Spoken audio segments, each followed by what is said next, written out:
Hello student. तो आज हम 9th क्लास का जो वर्क एंड एनर्जी जो चैप्टर है उसका क्वेश्चन आंसर करेंगे, जो कि 2 लेक्चर से कर रहे हैं। आज फिर एक क्वेश्चन करते हैं, ठीक है। तो वो क्वेश्चन है, a body of mass 1 kg initially at rest is moved by horizontal force of 0.5 Newton on a smooth frictionless table.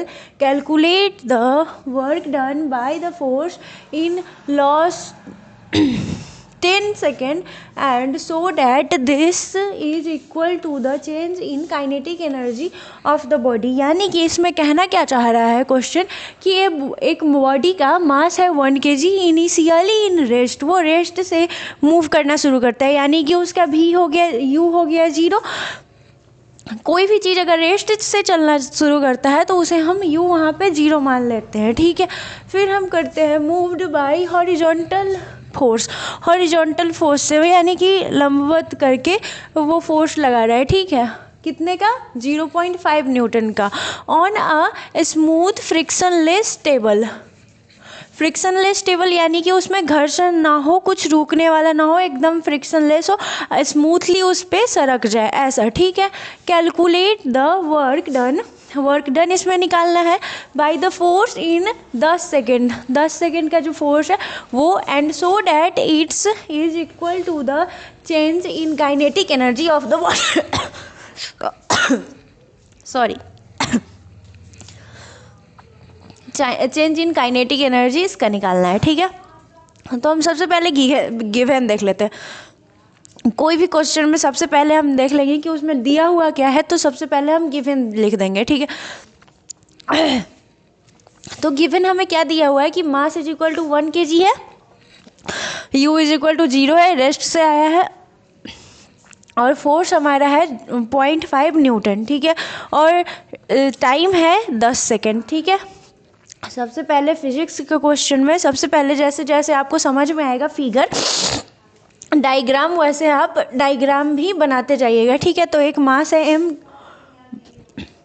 मान लेते हैं उसको हमको फोर्स लगाना पड़ रहा है, वो आगे रहा है फ्रिक्शनलेस टेबल पे, ठीक है। फिर हम जान लेते हैं कि वर्क डन इसमें निकालना पड़ेगा, ठीक है। वर्क डन इसलिए निकालना पड़ेगा क्योंकि इसमें दिया हुआ है वर्क डन, ठीक है। तो वर्क डन क्या होता है? Work done is equal to f s होता है, फोर्स गुने डिस्प्लेसमेंट, तो एम ए एस हो जाएगा। फिर भी एम ए एस जानना होगा तो इसके लिए भी हमको एस निकालना ही है, डिस्प्लेसमेंट। तो डिस्प्लेसमेंट यहाँ पे कैसे निकलेगा? तो इसमें क्या क्या दिया हुआ है? एम दिया हुआ है, यू दिया हुआ है, एफ दिया हुआ है, और टी टाइम दिया हुआ है, ठीक है।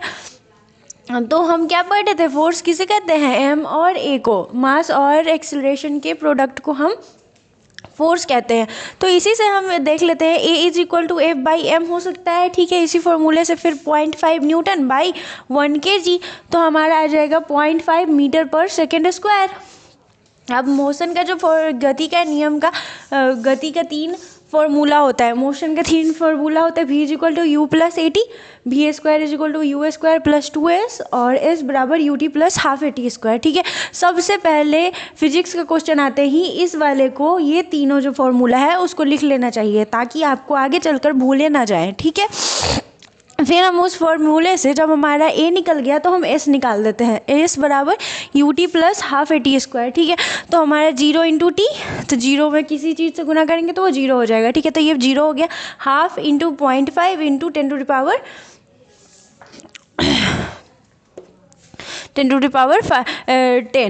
10 इंटू 10 स्क्वायर है, टी स्क्वायर, तो 10 इंटू 10, तो 2 से 10 कैंसिल होगा तो 5 बच जाएगा। फिर हमारा गुना करने पे 25 मीटर आएगा, ठीक है।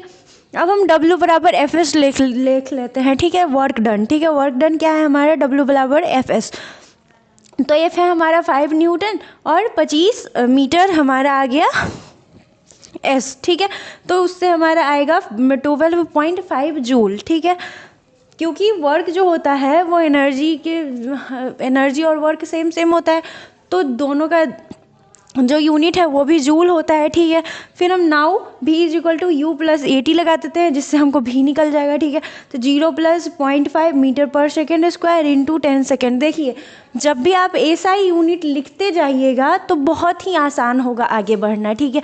अगर आप एसआई यूनिट नहीं लिखते हैं, बहुत सारे टीचर्स जो होते हैं वो एसआई यूनिट नहीं लिखते हैं और सीधे आंसर लिख के जो उसका यूनिट आता है उसको बता देते हैं। ऐसा नहीं करना चाहिए। ऐसा करने से आपको आगे जाकर अगर याद ना रहे तो बहुत ज़्यादा प्रॉब्लम हो सकता है। अगर आपको याद रहेगा, अगर आप पहले ही से करते जाइएगा तो आपको कोई प्रॉब्लम नहीं होगा, ठीक है।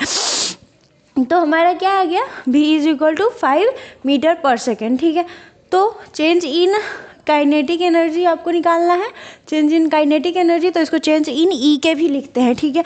तो half m v square minus you square, तो हाफ इंटू 1 kg 5 मीटर पर सेकेंड स्क्वायर। देखिए मीटर पर सेकेंड kg सब लिखते चलिएगा, इससे आपको बहुत ज़्यादा हल्का लगेगा, बाद में आपको डिफ़िकल्टी नहीं महसूस होगी। -0, ठीक है। फिर हमारा आ जाएगा is equal to half into 1 into 25। तो पूरा सॉल्व करने के बाद हमारा आएगा 12.5 जूल, ठीक है।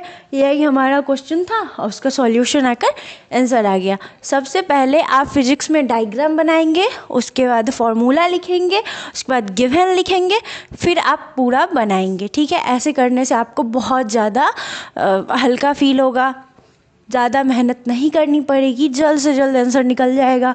और उसके अलावा आपको यूनिट भी लेते चलना है इसके साथ, कोई भी क्वेश्चन के साथ यूनिट लेते लेते आप चलेंगे तो बहुत आसानी होगी। एसआई यूनिट में आप ले आइए, उसको यूनिट वाइज लिखते जाइए, बहुत ही हल्का हो जाएगा क्वेश्चन, ठीक है। आज के लिए इतना ही, थैंक यू।